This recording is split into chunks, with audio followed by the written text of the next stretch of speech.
मैं शुरुआत करता हूं अंग्रेजों के आने के समय के भारत के बारे में बात कहने के लिए एक व्यक्ति का नाम लेता हूं। उसका नाम था थॉमस बैबिंगटन मैकॉले। एक अंग्रेज था, भारत आया सन 1834 में भारत आया।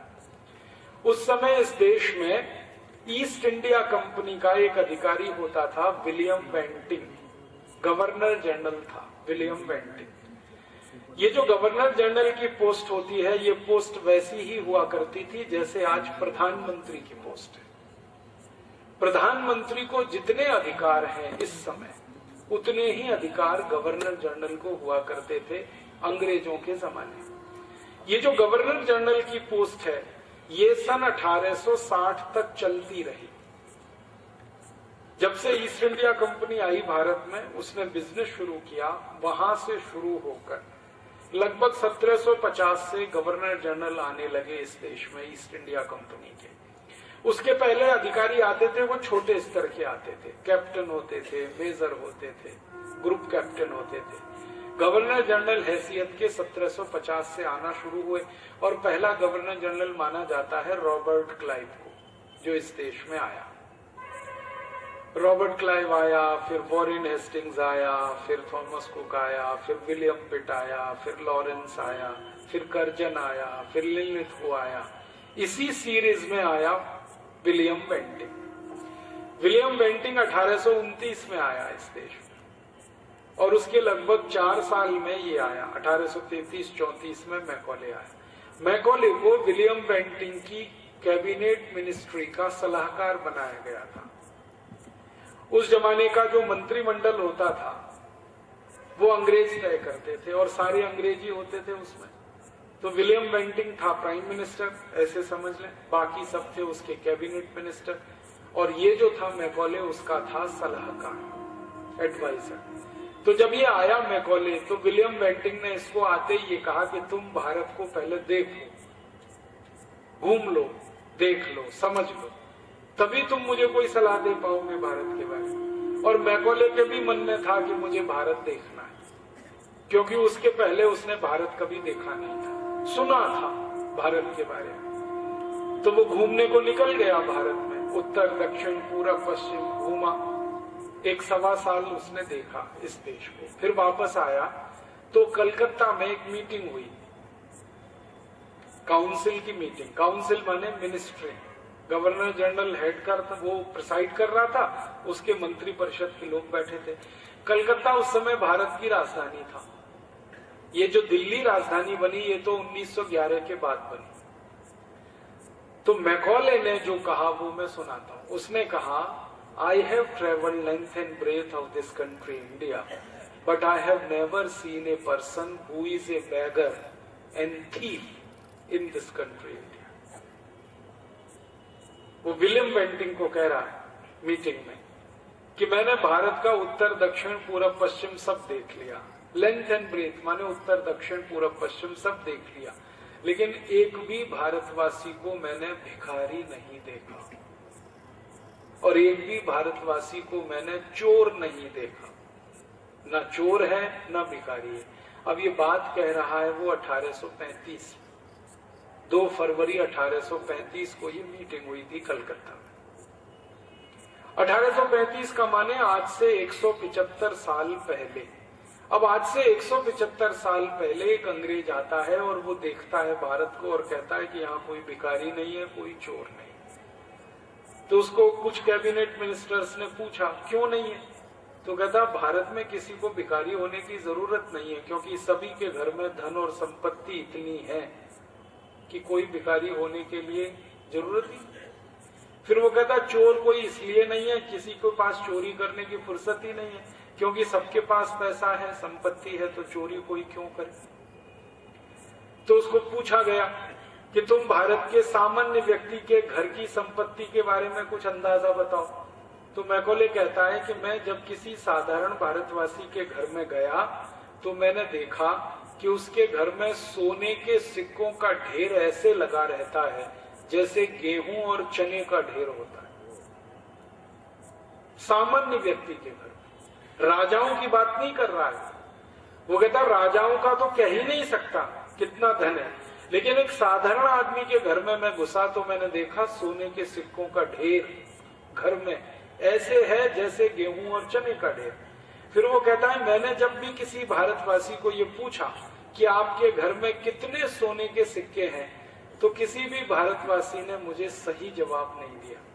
हर भारतवासी ने मुझे ये कहा कि हम सोने के सिक्कों को गिनते नहीं हैं। क्यों? तो कहता है जो चीजें भारत में ज्यादा होती हैं वो गिनी नहीं जाती, वो तौल के रखी जाती। अब इस बात को ऐसे समझने की कोशिश करें, मैं आपके घर में आऊं और ये पूछूं गेहूं के कितने दाने आपके पास हैं, तो आप कहेंगे क्या मूर्ख आदमी है, गेहूं के दाने पूछ रहा। ये पूछ भैया कितना गेहूं है, 10 क्विंटल, 20 क्विंटल, 50 क्विंटल, क्योंकि गेहूं मात्रा में जब ज्यादा होता है तो तौल के रखा जाता है, जब मात्रा में कम होगा तो गिना। तो मैकॉले कहता है कि सबके घर में सोने के सिक्के इतनी अधिक मात्रा में है कि कोई गिनता ही नहीं है, सब तौल के रखते हैं। और फिर वो अपनी आगे बात कहता है, सच wealth I have seen in this country that I am mesmerised. वो कहता मेरी आंखों में चमक पैदा हो गई है भारत के धन और संपत्ति को देखने के बाद। फिर विलियम बेंटिंग कहता है कि अपने देश की भारत से अगर तुलना करें तो, अपने देश माने इंग्लैंड की, तो कहता है कि इंग्लैंड की भारत से अगर तुलना करें तो इंग्लैंड तो कहीं भी नहीं है भारत के मुकाबले। हमारे देश में इतनी गरीबी है, इतनी भूखमरी है, इतनी बेरोजगारी है। फिर वो याद दिलाता है विलियम बेंटिंग को, क्या तुमने इंग्लैंड का इतिहास नहीं पढ़ा? 15वीं शताब्दी में 3.5 करोड़ लोग भूख से मर गए। ये वो खुद कह रहा है। और मैंने इसको वेरीफाई किया, इस स्टेटमेंट को, कि 15वीं शताब्दी में सच में इंग्लैंड का क्या हाल था। तो 15वीं शताब्दी के इंग्लैंड में सच में भूखमरी इतनी ज्यादा थी कि 3 करोड़ 50 लाख लोग भूख से मर गए थे। ये इंग्लैंड की कुल आबादी का 50% भूख से मर गए थे, इतनी गरीबी। तो विलियम बेंटिंग कहता है कि इंग्लैंड तो इतना गरीब है भारत की तुलना में, हम तो कंपैरिजन ही नहीं कर सकते। फिर वो लंदन की बात कर रहा है और लंदन का कंपैरिजन कलकत्ता से कर रहा है। वो कहता है लंदन की सड़कों पे जाएं तो 2.5, 3-3 फीट के खड्डे हैं और खड्डों में खड्डे हैं और खड्डों में से सड़क है। और इस कलकत्ते में देखो कितनी सुंदर सड़कें हैं, कितनी चौड़ी सड़कें हैं, कितनी अच्छी सड़कें। फिर एक मजाक में वो कहता है, बहुत खराब बात कह रहा है लेकिन वो मजाक में कह रहा है विलियम बेंटिंग को, क्या तुम्हें वो दृश्य याद नहीं है कि इंग्लैंड की सड़कों पर किनारे किनारे लोग सवेरे सवेरे बैठ जाते टॉयलेट के लिए, क्योंकि 15वीं 16वीं शताब्दी में इंग्लैंड में टॉयलेट नहीं होते थे, संडास घर नहीं होते थे। तो कहता सड़क के किनारे नहीं बैठ जाते इंग्लैंड, लंदन में, और फिर उस पर बर्फ गिर जाती है और वो जो मल है वो बर्फ के नीचे दब जाता है। फिर अगले साल तक इंतजार करना पड़ता है कब बर्फ पिघलेगी, कब हम उसकी सफाई करेंगे। ये वो खुद कहानी कह रहा है, किससे? विलियम बेंटिंग से। तो अंदाजा लग रहा है कि लंदन कितना रद्दी शहर था 1835 तक, सड़कों में खड्डे। और वो कहता है कि लंदन की सड़कों पे जाओ तो भिखारियों की लाइन दिखाई देती है, और यहां कलकत्ते में एक भिखारी नहीं देखा इतने दिन से मैं रह रहा हूं। लंबा वार्तालाप है उसका ये मैकॉले का विलियम बेंटिंग के साथ, और इस वार्तालाप के कागज और मौजूद हैं, दस्तावेज मौजूद हैं, आप भी पढ़ सकते हैं, आप भी देख सकते हैं, आर्काइव्स में है, कुछ लंदन की लाइब्रेरी में पड़े हैं, हाउस ऑफ कॉमन्स की लाइब्रेरी में है, ब्रिटिश लाइब्रेरी में काफी कुछ दस्तावेज है। लेकिन ये एक कहानी है भारत की 1835 के आसपास की, कि भारत समृद्धशाली देश है, यहाँ कोई गरीब नहीं है, कोई चोर नहीं है, कोई भिखारी नहीं। परम पूजनीय स्वामी जी के निर्देश के अनुसार मैं आपको शिक्षा और कानून व्यवस्था के बारे में थोड़ी बात करूंगा विस्तार में। मेरी बात शुरू करने के पहले एक कहानी सुनाता हूं आपको, सच्ची कहानी। उस कहानी में मेरी बात का पूरा निष्कर्ष है। कहानी हमारे देश के एक वैज्ञानिक की है। उनका नाम था प्रोफेसर जगदीश चंद्र बोस। आपने सुना? बहुत बड़े वैज्ञानिक हुए अपने भारत देश के। हम सभी भारतवासियों को उनके ऊपर बहुत गर्व है, गौरव है। प्रोफेसर जगदीश चंद्र बोस ने एक रिसर्च किया था, वो भी आप सब जानते हैं कि ये जो पेड़ पौधे होते हैं ना, ये भी मनुष्यों की तरह से सुख दुख के भागीदार होते हैं। पेड़ों में, पौधों में वैसा ही जीवन है जैसा मनुष्यों में होता है। पेड़ पौधे भी आपकी तरह से हंसते हैं, रोते हैं, खिलखिलाते हैं। पेड़ पौधे भी आपकी तरह से दुखी होते हैं, सुखी होते हैं। सब कुछ उनमें मनुष्यों जैसा ही होता है। बस इतना ही है कि भाषा नहीं है उनके पास, बाकी सब है। ये काम करने के लिए प्रोफेसर जगदीश चंद्र बोस ने अपने घर में एक एक्सपेरिमेंट किया था, प्रयोग किया था। उसकी कहानी है। उन्होंने क्या किया, अपने घर में गमले लाए। गमले आप समझते हैं जिसमें पौधे लगाते हैं। तो घर के दो हिस्से कर दिए उन्होंने। एक हिस्से में कुछ गमले रखे, कुछ पौधे उसमें लगाए। दूसरे हिस्से में कुछ गमले रखे, कुछ पौधे लगाए। प्रोफेसर जगदीश चंद्र बोस क्या करते थे, रोज सवेरे उठते थे और एक तरफ के जो पौधे वाले गमले हैं उनको गालियां देते थे। तुम नालायक हो, तुम निकम्मे हो, तुम नकारा हो, तुम बदसूरत हो, तुम्हारे अंदर कोई गुण नहीं है, तुम्हारे अंदर कोई भी अच्छी बात नहीं है। ये खूब गालियां देते थे पौधों के सामने। दूसरी तरफ के पौधों के सामने जाके वो उनकी इतनी बढ़ाई करते थे, तुम बहुत अच्छे हो, तुम बहुत सुंदर हो, तुम बहुत सद्गुणी हो, तुम्हारे अंदर इतनी अच्छाइयां हैं, तुम्हारे अंदर इतनी खूबियां हैं, तुम्हारा इतिहास बहुत ऊंचा है, तुम्हारा भूगोल बहुत अच्छा है। इस तरह की अच्छी अच्छी बातें करते थे।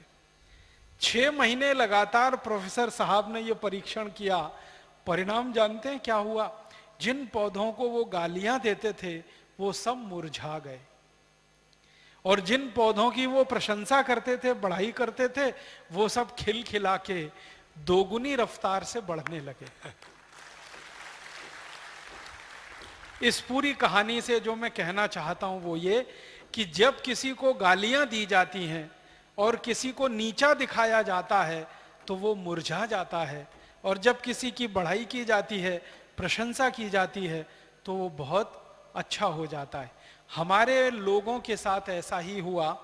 200 से 250 साल अंग्रेजों ने हमको गालियां दी। तुम भारतवासी निकम्मे हो, नालायक हो, नकारा हो, तुम्हारी संस्कृति खराब है, तुम्हारी सभ्यता खराब है, तुम्हारे अंदर कोई दर्शन नहीं है, तुम्हारे पास विज्ञान नहीं है, तुम्हारे पास तकनीकी नहीं है, तुम कुछ नहीं जानते हो, तुम्हारी सभ्यता ही पूरी चौपट है। ये अंग्रेजों ने हमको 200 से 250 साल कहा।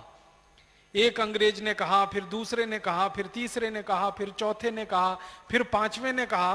फिर एक अंग्रेज आया जिसका नाम था टीबी मैकॉले। उसने कहा कि एक एक अंग्रेज आता है और भारतवासियों को गाली देता है, कोई ऐसी व्यवस्था बनाओ जो परमानेंट गाली देने वाली हो।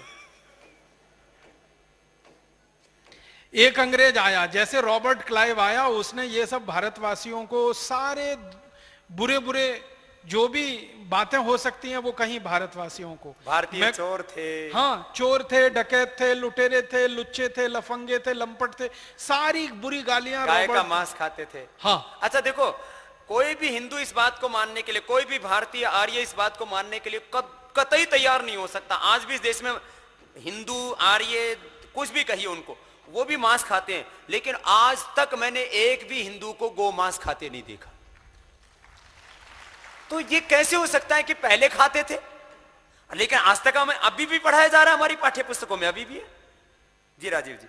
और इसी तरह से एक सबसे बड़ी गाली जो हमको मिली, मैं सभी गालियों में सबसे खराब मानता हूं उसको, कि हम आर्य लोग बाहर से आए और हमने भारत के द्रविड़ों के ऊपर आक्रमण और हमला करके कब्जा कर लिया, और द्रविड़ों को मारते मारते दक्षिण भारत में धकेल दिया और पूरे उत्तर भारत पर आर्यों ने कब्जा कर लिया। ये सबसे बड़ी गाली है जो हमें 250 साल अंग्रेजों ने दी। अंग्रेजों के पहले यही गाली हमको फ्रांसीसी देते थे, ऐसी गालियां देते थे हम, और अभी भी दी जा रही है। और फ्रांसीसियों से पहले ये गाली हमको पुर्तगाली लोग दिया करते थे। माने पिछले 500 साल से अगर आप ध्यान से देखें, सुने, समझें, तो हमको इसी तरह की गालियां दी गई। अब वो गालियां सुनते सुनते एक अंग्रेज आता था, गालियां देके जाता था, दूसरा आता था, देके जाता था, तीसरा आता था, देके जाता था।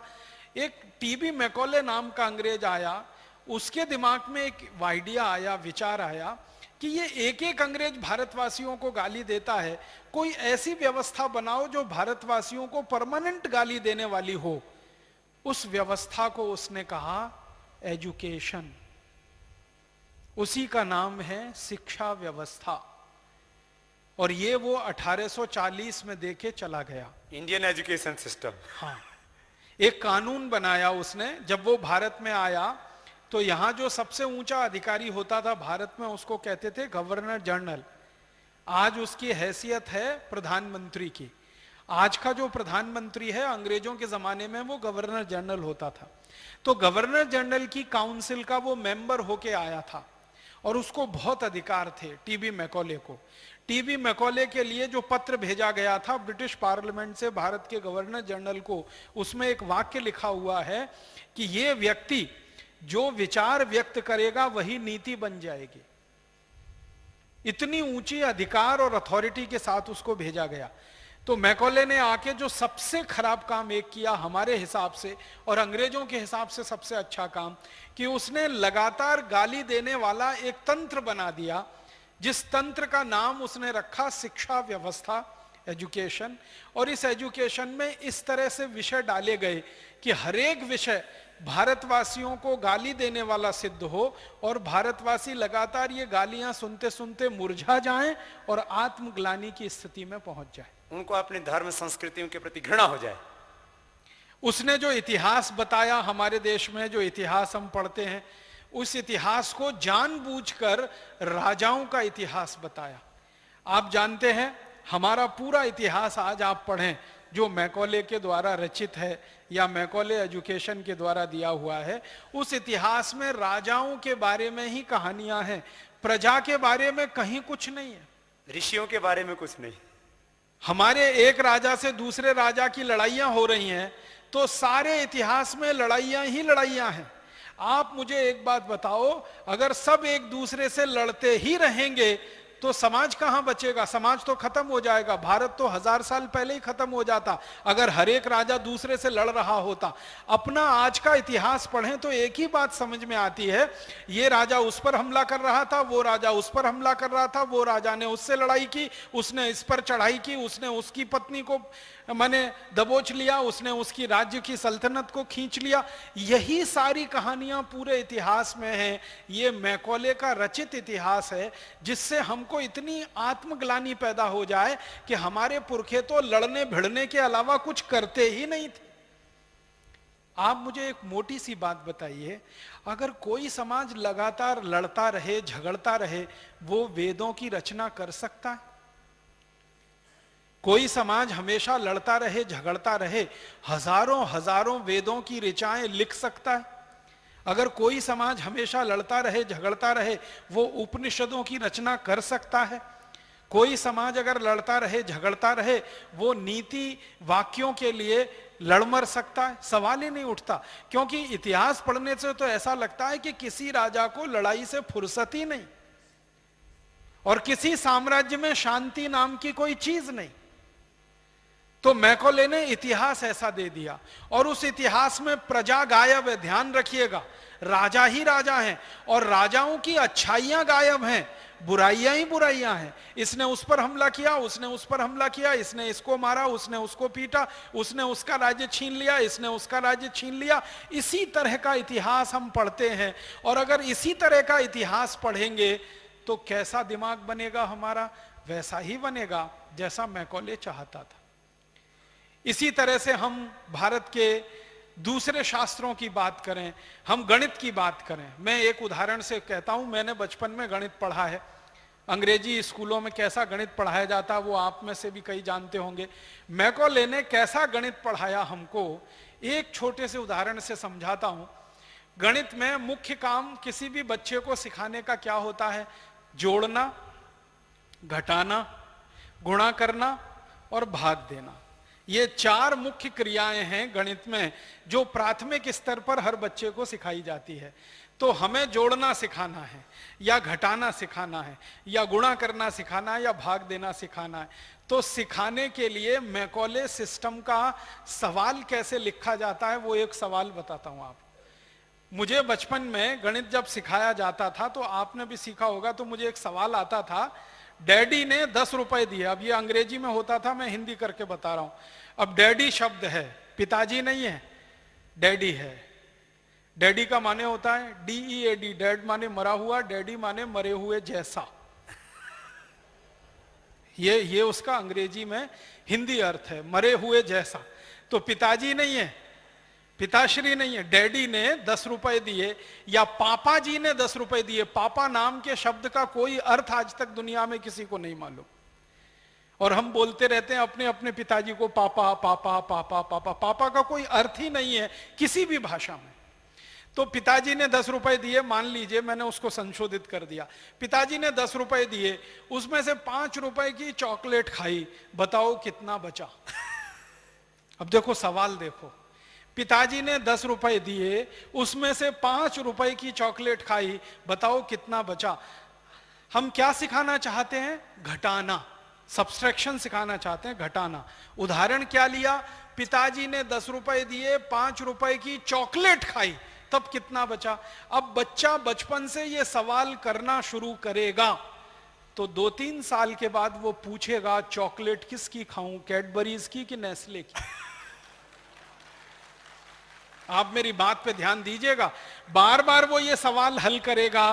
पिताजी ने 10 रुपए दिए, 5 रुपए की चॉकलेट खाई, तो एक दिन पूछेगा चॉकलेट कैडबरीज की खाऊं कि नेस्ले की, क्योंकि टीवी में रोज विज्ञापन में वो देखता है कि चॉकलेट 2 ही कंपनियां बेचती हैं, या तो कैडबरीज या तो नेस्ले। तो हमने बच्चे को घटाना नहीं सिखाया, हमने बच्चे को घटाना सिखाने के बहाने चॉकलेट का उपभोक्ता बनाया। अगर यही सवाल मुझे सिखाना हो, मैं भारतीय आदमी हूं, और वैदिक पद्धति में अगर ये सवाल सिखाना हो, या वैदिक पद्धति की ना भी बात करूं, भारतीय पद्धति में ये सवाल सिखाना हो, तो माफ करेंगे, इसको सिखाने के लिए मैं ऐसे सिखाऊंगा। पिताजी ने 10 रुपए दिए, मैंने 5 रुपए किसी गरीब को दान कर दिए, बताओ कितना बचा। सवाल तो एक ही है ना, घटाना ही सिखा रहे हैं हम। 10 में से 5 गए, 5 बचा, यही हम उसको सिखा रहे हैं। लेकिन सवाल की जो भाषा है वो, एक जगह पिताजी ने चॉकलेट के लिए 5 रुपए दे दिए, दूसरी जगह पिताजी ने दान करने के लिए 10 रुपए दिए। अगर हर बच्चा 2-3 साल यही सवाल करेगा करेगा करेगा तो एक दिन पूछेगा ये दान क्या होता है, फिर पूछेगा दान क्यों देना चाहिए, फिर पूछेगा दान किसे देना चाहिए। अगर वो दान के बारे में पूछने लगेगा, दान क्या होता है, क्यों दिया जाता है, क्यों देना चाहिए, तो अपने आप वो भारतीयता में आ जाएगा। और अगर 10 रुपए में से 5 रुपए की चॉकलेट खाएगा तो हमेशा वो अंग्रेजी सभ्यता में ही जाएगा। और एक उदाहरण से, मैं बचपन में जब पढ़ता था, आप भी पढ़ते होंगे, तो हमको कहते थे ऐसे लिख के लाओ। हमको होमवर्क दिया जाता था, ऐसे लिख के लाओ। तो हमारी टीचर को क्या विषय सूझते थे ऐसे के लिए? वो कहती थी तुम पिकनिक मनाने गए, उस पर ऐसे लिख के लाओ। अब मैं पिकनिक मनाने जाऊंगा और उस पर ऐसे लिखकर लाऊंगा, माने निबंध लिखकर लाऊंगा पिकनिक के ऊपर, तो 100% मुझे अंग्रेज और यूरोपीय सभ्यता में ही जाना पड़ेगा। मुझे ये कभी नहीं कहा किसी भी टीचर ने कि तुम निबंध लिखकर लाओ। तुम माता पिता के साथ तीर्थ स्थान की यात्रा करने गए थे, बद्रीनाथ गए थे, केदारनाथ गए थे, गंगोत्री गए थे, यमुनोत्री गए थे, उसका लिख के लाओ। ये कभी भी किसी कक्षा में मुझे ना किसी ने पढ़ाया ना सिखाया। मुझे हमेशा ये सिखाया ऐसे लिख के लाओ। पिकनिक पर गए, और पिकनिक पर गए तो डबल रोटी ले गए, पाव रोटी ले गए, टमाटो केचप ले गए, तो बटर ले गए, तो ये सब यूरोपीय सभ्यता की चीजें ले गए, और इनमें से ये हमने खाया, दूसरों को खिलाया, ये सब लिख के लाओ। तो बच्चे का दिमाग तो पूरी तरह से उपभोक्ता बनाने के लिए हमने पूरी शिक्षा तैयार की है। माफ करिएगा, आज की जो पूरी की पूरी शिक्षा व्यवस्था है ये हमको नागरिक नहीं बनाती है, कंज्यूमर बनाती है, उपभोक्ता बनाती है। वो चाहे लक्स का हो या लाइफ बॉय का हो या कैडबरीज का हो या नेस्ले का हो। और मैं ऊंची शिक्षा की भी बात कर रहा हूं। ऊंची कक्षाओं में जो शिक्षा दी जाती है माध्यमिक स्तर तक और उसके आगे ग्रेजुएशन और पोस्ट ग्रेजुएशन तक, ये शिक्षा भी हमको कंज्यूमर बनाने के लिए ही है। बस कंज्यूमर अलग अलग तरह का है। जब बचपन की शिक्षा है वो प्रोडक्ट का कंज्यूमर बनाने के लिए है, और हायर एजुकेशन है वो किसी यूनिवर्सिटी अमेरिका और यूरोप की उसका कंज्यूमर बनाने के लिए हमको शिक्षा दी जाती है। इंजीनियरिंग में हमारे देश के लाखों विद्यार्थियों को जो शिक्षा दी जाती है उसका अंतिम उद्देश्य एक ही है कि ये विद्यार्थी भारत छोड़कर अमेरिका चला जाए, यूरोप चला जाए, फिर वहां पर सेवाएं दे, क्योंकि वहां एक इंजीनियर तैयार करने में उनको करोड़ों डॉलर खर्च होते हैं और यहां से उनको वो फोकट में मिल जाता है। तो ये पूरी की पूरी शिक्षा व्यवस्था जहां जो आज हम ढो रहे हैं हमारे कंधे पर, मैकॉले की दी हुई शिक्षा व्यवस्था, इतिहास उसी समय का पढ़ाया जा रहा है। भूगोल भी हमने नहीं बदला, हमारा भूगोल भी अंग्रेजों के जमाने का जो तय हो गया है वही भूगोल हम पढ़ते हैं। सिविक्स और इकोनॉमिक्स वही पढ़ते हैं। अर्थशास्त्र में पता है सारी की सारी थ्योरीज जो पढ़ाई जाती हैं वो सब वेस्टर्न थ्योरीज हैं। अर्थशास्त्र का आप में से कोई भी विद्यार्थी होगा जो एमए इन इकोनॉमिक्स करता हो या पीएचडी इन इकोनॉमिक्स उसने किया हो, उसको सारे सिद्धांत जो पढ़ाए जाते हैं वो पश्चिमी विचारकों के सिद्धांत हैं। एक भी हिंदुस्तानी अर्थशास्त्री विचारक का कोई सिद्धांत अर्थशास्त्र में नहीं पढ़ाया जाता। इस देश का सबसे बड़ा अर्थशास्त्री विचारक जो माना जाता है वो चाणक्य है। चाणक्य का एक भी सिद्धांत एमए इकोनॉमिक्स में नहीं है, बीए इकोनॉमिक्स में नहीं है, इंटरमीडिएट में नहीं है, हाई स्कूल में नहीं है, उसके पहले भी कहीं नहीं है। सारे के सारे पश्चिमी अर्थशास्त्रियों के सिद्धांत। इसी तरह से एक दर्शन शास्त्र विषय पढ़ाया जाता है, फिलोसॉफी। पूरा का पूरा फिलोसॉफी भरा पड़ा है पश्चिमी विचारकों से। देकार्ते का थ्योरी पढ़ लीजिए, लेबिनिज का थ्योरी पढ़ लीजिए, अरस्तु का थ्योरी पढ़ लीजिए, और या सुकरात का थ्योरी पढ़ लीजिए। और उनके थ्योरीज जब मैंने पढ़ने शुरू किए तो इतनी हंसी आती है कि ऐसे मूर्ख विचारकों की थ्योरीज अगर हम पढ़ते हैं तो हम मूर्ख ही पैदा होंगे, अकल वाले तो हो नहीं सकते। आपको एक छोटा उदाहरण दूं, सुकरात का नाम आपने सुना है? The great great philosopher of western world, पूरे पश्चिमी समाज का सबसे बड़ा विचारक और दर्शन शास्त्री। और उसके बाद अरस्तु का नाम आपने सुना है? दोनों की एक मान्यता सुनना ध्यान से और फिर सिर पीटना अपना कि अगर यही महान दर्शन शास्त्री हैं वो, तो फिर हमारे सबसे खराब दर्शन शास्त्री उनसे अच्छे। दोनों स्वामी जी कहते हैं स्त्री को शरीर में आत्मा नहीं होती। ध्यान से सुनना इसको, माताएं बहनें और ज्यादा ध्यान से सुने इसको। अरस्तु कहता है, और ये सुकरात अरस्तु दोनों कहते हैं स्त्री को शरीर में आत्मा नहीं होती। स्त्री ऐसे होती है जैसे मेज या कुर्सी और मेज को कभी भी उठाकर फेंका जा सकता है, स्त्री को भी कभी भी उठाकर फेंका जा सकता है। ये दर्शन है सुकरात का, ये दर्शन है अरस्तु का, जिस पर हमारे यहां बड़े बड़े लोग पीएचडीज करते हैं। और एक जगह तो सुकरात इतनी खराब बात कहता है, स्त्री ऐसे होती है जैसे कोई कपड़ा, जब जरूरत पड़ी उतार के फेंक दिया, जब जरूरत पड़ी पहन लिया। और अरस्तु तो उससे भी एक कदम आगे जाके कहता है कि कपड़ा शरीर पर हमेशा नहीं धारण किया जा सकता, इसलिए स्त्री को भी हर समय साथ में नहीं रखा जा सकता। आप इससे भी ज्यादा सिर पीटेंगे। कोई नहीं। ये सुकरात के विचार हैं, ये अरस्तु के विचार हैं। और अरस्तु और सुकरात ये दोनों कहते हैं, इन दोनों की मान्यताओं को आज तक पश्चिमी समाज खंडित नहीं कर पाया। लेबिनिज भी वही कहता है, देकार्ते भी वही कहता है, और उसके बाद के सारे फिलोसोफर्स यही मानते हैं।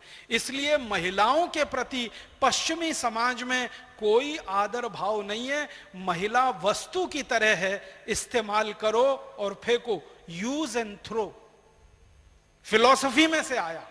कोई भी जीवन दर्शन जो है ना वो फिलॉसफी से निकलता है। एक मूल बात मैं आपको बताना चाहता हूं, कोई भी सभ्यता दर्शन में से निकलती है। समाज का जैसा दर्शन होगा सभ्यता वैसी ही बनती चली जाएगी। पश्चिमी समाज का दर्शन स्त्रियों के बारे में यह है कि स्त्री वस्तु की तरह से है, उसमें आत्मा नहीं है। आपको एक जानकारी दूं, सन 1950 तक ब्रिटेन में, बहुत ध्यान से सुनना इस बात को, सन 1950 तक ब्रिटेन में, अमेरिका में, फ्रांस में, जर्मनी में, स्वीडन में, स्विट्जरलैंड में और डेनमार्क में, इतने देशों में सन 1950 तक किसी भी महिला को वोट देने का अधिकार नहीं था। आपको मालूम है ये बात? अमेरिका में स्त्रियों को वोट देने का अधिकार 1952 के बाद मिला। और सन 1950 तक यूरोप और अमेरिका के किसी भी देश में स्त्रियों को बैंक अकाउंट खोलने का अधिकार नहीं था। बैंक अकाउंट या तो उसके पति का हो सकता है, या उसके बेटे का हो सकता है, या भाई का हो सकता है। किसी महिला का बैंक अकाउंट नहीं हो सकता। और 1950 तक पूरे यूरोप और अमेरिका में कोई स्त्री घर से अकेले बाहर नहीं जा सकती। भले बाहर जाना हो तो 4 साल के पिद्दी से भाई को साथ लेना पड़ेगा, भले वो लड़की 20 साल की हो। 4 साल का भाई है उसका, जो कोई सुरक्षा नहीं कर सकता, वो उसके साथ जाएगा, वो अकेली नहीं जा सकती। इतनी पाबंदियां महिलाओं पर लगाकर रखी हैं पश्चिमी समाज ने, इसलिए वहां पर वीमेंस लिबरलाइजेशन नाम का आंदोलन चला, जो सैकड़ों साल तक चला। और उस आंदोलन की थोड़ी सी सफलता मिली कि 1952 में आके कुछ देशों ने वोट देने का अधिकार दिया। 1957 में आकर कुछ देशों में स्त्रियों में बैंक अकाउंट खोलने का अधिकार मिला। और आपको मालूम है, अभी 20 साल पहले तक यूरोप में स्त्रियों की तनख्वाह और पुरुष की तनख्वाह में जमीन आसमान का अंतर था। अभी 20 साल पहले तक कोई एक काम आप करो तो पुरुष को अगर $100 मिलेंगे तो स्त्री को वही काम करने के $30 ही मिलेंगे। क्यों? कहा जाएगा इसमें तो आत्मा नहीं है। और मुझे बहुत खराब लगता है ये कहते हुए कि यूरोप और अमेरिका में अभी 20 साल पहले तक 3 स्त्रियों की गवाही एक पुरुष के बराबर होती थी। 3 स्त्री जो बात कहेंगी एक पुरुष वो कहेगा, ये बराबर माना जाता था। ये उनकी सभ्यता है, ये उनका दर्शन है। अब ये सभ्यता और ये दर्शन लेकर टीबी मैकॉले भारत आया। ध्यान दीजिएगा, मैंने ये सब आपको भूमिका बनाने के लिए कहा, क्योंकि टीबी मैकॉले किस समाज का आदमी था? पश्चिम का आदमी था, ब्रिटेन का आदमी था। वो लेबिनिज को भगवान मानते हैं, वो देकार्ते को भगवान मानते हैं, वो अरस्तु को भगवान मानते हैं, वो सुकरात को भगवान मानते हैं। उन्हीं देशों से आया मैकॉले, तो उसकी मानसिकता भी वही थी, स्त्रियों के विरोध में। और आया तो पूरी शिक्षा व्यवस्था उसने ऐसी डिजाइन की जो 100% स्त्री विरोधी है, महिला विरोधी है, स्त्रियों को हतोत्साहित करने वाली है और स्त्रियों को अपमानित करने वाली है। हर खंड खंड पर आप देखेंगे इस पूरी शिक्षा व्यवस्था में स्त्रियों का जितना अपमान होता है शायद कोई कल्पना नहीं कर सकता। और वही शिक्षा व्यवस्था हम ढोते हुए चले आ रहे। हमारे देश का दर्शन है, हमारे देश की सभ्यता है कि स्त्री सबसे बड़ी गुरु होती है, मां सबसे बड़ी गुरु होती है। हमारे देश का दर्शन है और सभ्यता है। मैंने स्वामी जी एक जगह पढ़ा, भारतीय दर्शन पढ़ रहा था, तो नाम भूल गया हूं दर्शन शास्त्री का, याद आएगा तो बताऊंगा। उसने एक वाक्य लिखा, स्त्री से ज्यादा पवित्र दुनिया में कोई नहीं होता। और उस दर्शन शास्त्री ने यहां तक लिखा है कि पुरुष में पवित्रता तब आती है जब वो स्त्री की कोख से जन्म लेता है, अन्यथा उसमें पवित्रता नहीं होती है। और यही बात उसने पति के लिए लिखी कि जब कोई कुंवारा लड़का शादी करता है तब पवित्रता के थोड़े से अंश को पहचान पाता है। आपको मालूम है हमारे देश में बहुत सारे मंदिर हैं जहां पर यह सिद्धांत अभी भी लागू है। अगर आपके पास आपकी धर्मपत्नी नहीं है तो मंदिर में प्रवेश नहीं कर सकते आप। ऐसे भारत में मंदिर हैं और वो भारतीय दर्शन पर चलते हैं। वो कहते हैं आप पवित्र नहीं है अगर आपके साथ आपकी पत्नी नहीं है। क्योंकि कहा यह जाता है कि पत्नी ना हो तो पुरुष का दिमाग कितना लंपट होता है उसका अंदाजा नहीं है, अगर वो योगी नहीं है तो।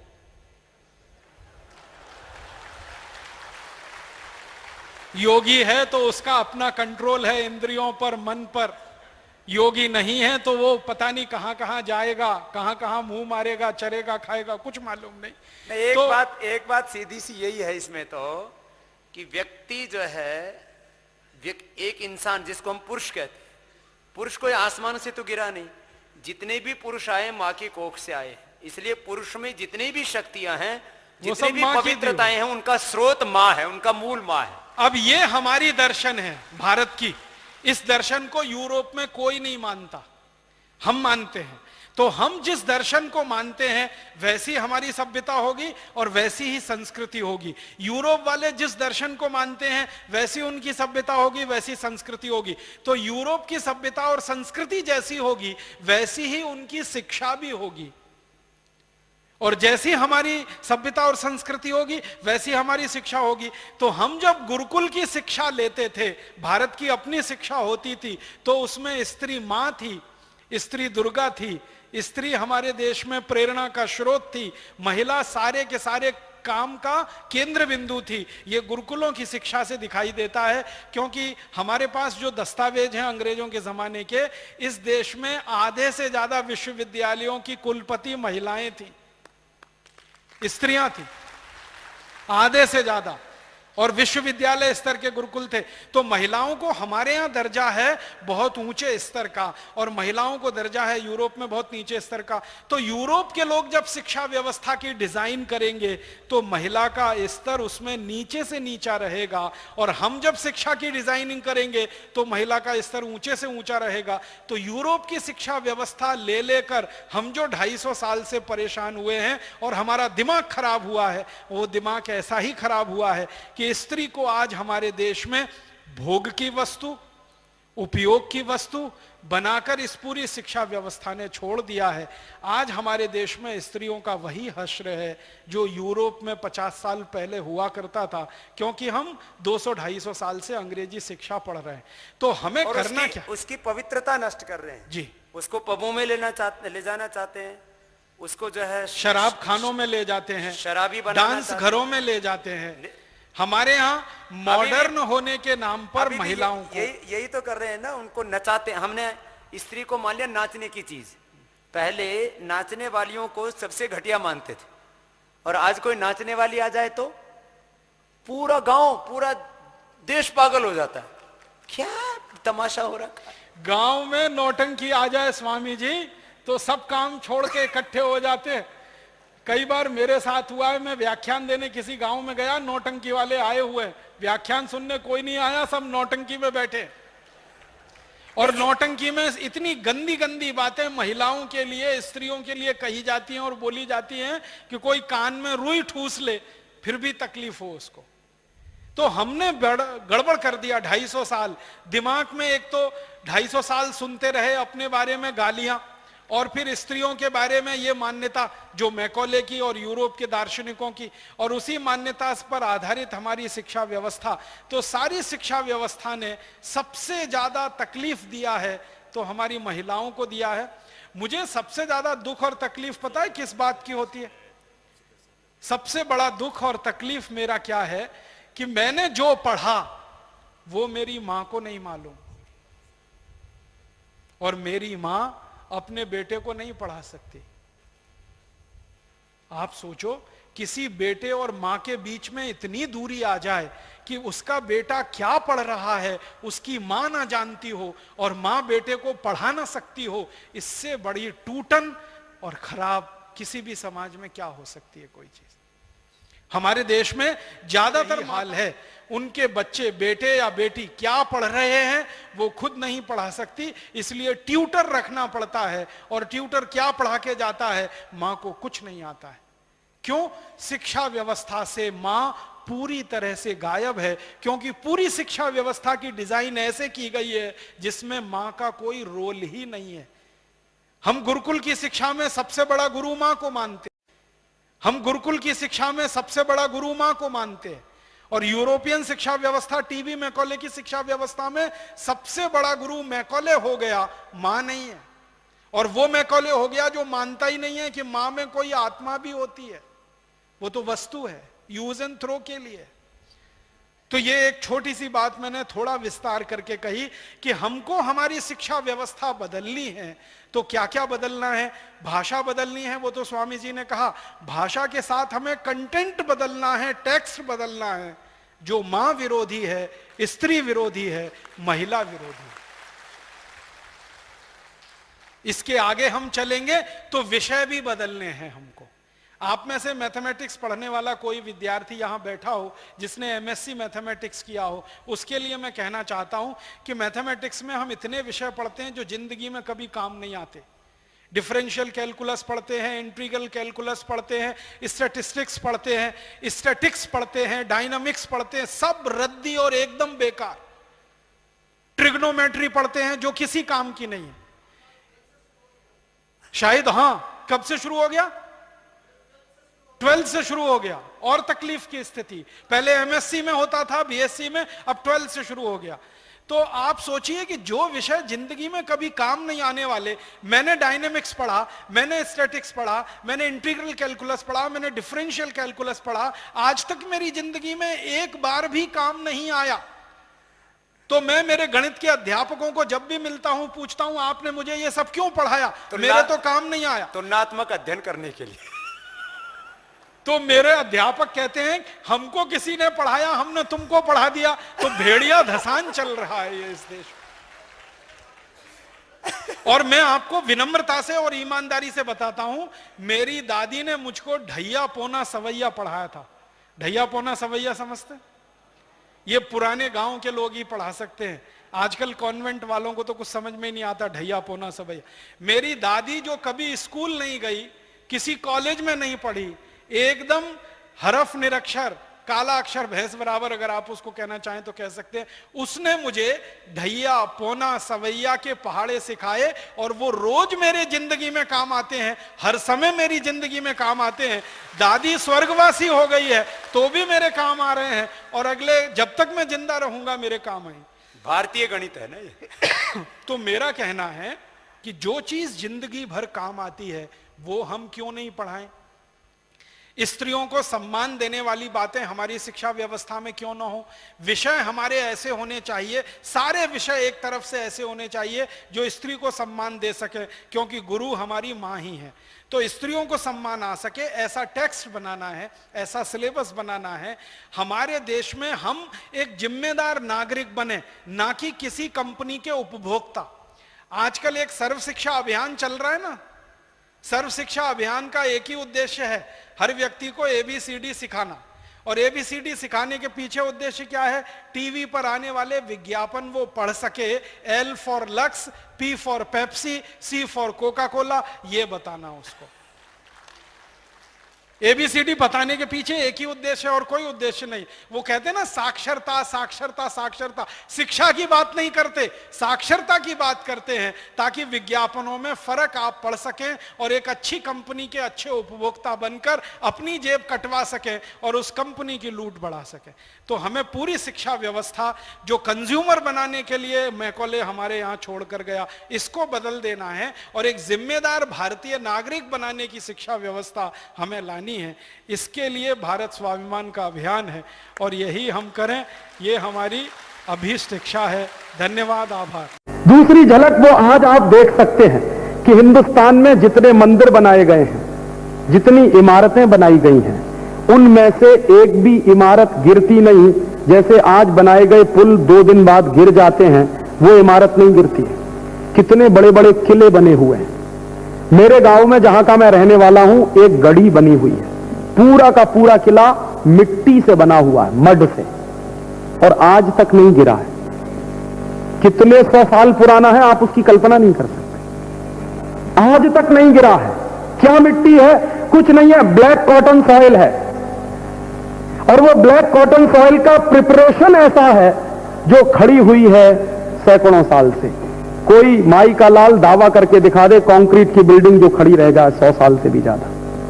ये साइंस था हमारे यहां, ये हम पढ़ते थे, ये हमारे यहां पढ़ाया जाता था। हिंदुस्तान के आर्किटेक्ट के बारे में तो दुनिया के तमाम दूसरे लोगों ने लिखा। वेन सांग एक चीनी यात्री है, उसने हिंदुस्तान के आर्किटेक्ट के बारे में एक ही शब्द कहा है, मार्वलस। हो नहीं सकता, कल्पना की बाहर है उसके। एक फ्रांसीसी आया है, उसका नाम है बर्नियर, पियरे बर्नियर। मूल रूप से वो साइंटिस्ट है लेकिन घूमने का काम बहुत करता है। जब वो यहां आया है तो हिंदुस्तान के आर्किटेक्ट के बारे में उसने जो किताब लिखी है पढ़ने लायक है। क्या विज्ञान रहा है इस देश में। बर्नियर ने एक मंदिर के बारे में लिखा है, हिंदुस्तान में दक्षिण में कहीं है, अब वो जगह शायद नहीं है, हो सकता मंदिर टूट गया हो कुछ साल में। वो लिख रहा है कि मंदिर में मैं गया तो अद्भुत विज्ञान का वहां मैंने वो देखा। मंदिर में एक जगह मैं खड़ा हुआ, मैंने चिल्लाना शुरू किया तो मेरी आवाज 3 किलोमीटर तक जा रही थी, और उसके एक कदम बाद मैंने चिल्लाना शुरू किया तो मेरी आवाज बगल वाला नहीं सुन सकता। तो ये कोई बहुत गहराई साइंस होगा, ऐसे ही नहीं बनाया गया। कोणार्क के सूर्य मंदिर का दरवाजा आप कभी देखने जाइए, मैं गया हूं, सूर्य निकलते ही पहली किरण भगवान के ऊपर जाती है। तो ये कोई साइंस था, कोई मजाक नहीं है। और इतना गहरा साइंस रहा होगा तब ये स्ट्रक्चर हैं जो आज भी हम देख रहे हैं। भग्नावशेष भी हमारे जो है, ध्वस्त खंडहर भी है जो कहानी कह रहे हैं कि कितनी बड़ी विज्ञान हमारे पास रही है। वो विज्ञान हमारे एजुकेशन सिस्टम का हिस्सा था और उस विज्ञान से हिंदुस्तान चलता था। जैसे मैंने आपसे कहा 10,000 फैक्ट्रियां थी लोहा बनाने वाली, कल्पना हो सकती है किसी को। और उस जमाने में जितना लोहा बनता था वो करीब करीब उतना ही है जितना आज बनता है इस देश में। कोई मजाक नहीं था इस देश में, बहुत गहरा विज्ञान था। हमारे यहां कपड़े को रंगने के लिए जो रंग बनाते हैं, जो नेचुरल कलर्स बनाते हैं, दुनिया में उससे बड़ा विज्ञान कहीं नहीं था। अभी भी आप जाइए कोयंबटूर के इलाके में, आपको वो सब मिल जाएगा, मैं तो देख के आया हूं। अभी भी आप जाइए मध्य प्रदेश में सरगुजा के इलाके में, आपको ऐसे लोग मिल जाएंगे जो स्टील बनाने की टेक्नोलॉजी जानते हैं। सरकार ने उनके हाथ बंद कर दिए हैं कानून बनाकर के वो स्टील नहीं बना सकें, वो रॉ मटेरियल नहीं ले सकते। जापान की कंपनी रोज रॉ मटेरियल लेके जाती है, उनको रॉ मटेरियल लेने की पाबंदी है।